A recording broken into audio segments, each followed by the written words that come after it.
ஹalleluya. உங்க சிந்தை மாற்றினாதான் பழக்க வழக்கம் மாறும். உங்க பழக்க வழக்கம் மாற்றினா சிந்தை மாறாது. சிந்தை அதே என்ன சிந்தைகள் இருக்கிறோ, தப்பான சிந்தைகள் இருக்கிறோ, கெட்ட சிந்தை அது அப்படிதான் இருக்கும்.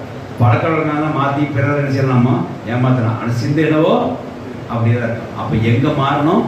சிந்தையில மாறினா பழக்க வழக்கங்கள் மாறும். பழக்கங்களை மாற்றினா சிந்தை மாறாது. சிந்தையில மாற்றம் உண்டாகாது. சிந்தையில மாற்றம் உண்டாச்சுன்னா பழக்க வழக்கங்கள் மாறும். அதே சமயம் பழக்கங்களை மாற்றினால் சிந்தையில எந்த மாற்றமும் மாறாது. தேவபசவ சோத்திரம் உண்டாத ஆகையினாலே நாம் மாற்றக்கூடியது நம்ம சிந்தை தான். சிந்தையை நம்ம கரெக்டாக வைக்கணுமானால் நம்ம பழக்க வழக்கங்கள் தப்பான பழக்கம் இருந்தாலும் அதை மாற்றிக்கொள்ளலாம். அப்போ சிந்தையிலே அப்போ பழக்க வழக்கங்களை மாற்றினால் சிந்தையில் ஒரு மாற்றம் உண்டாகாது. ஆனால் சிந்தையில் மாற்றம் உண்டாயிடுச்சுன்னா பழக்க வழக்கங்களை நீங்கள் ஈஸியாக என்ன தப்பான பழக்கம் இருக்கோ அதை நீங்கள் மாற்றிக்கொள்ளலாம். தேவனுடைய சோத்திரம் உண்டாக இதற்கு ஆவியானவர் வேதாகமத்தை எனக்கு சொல்ல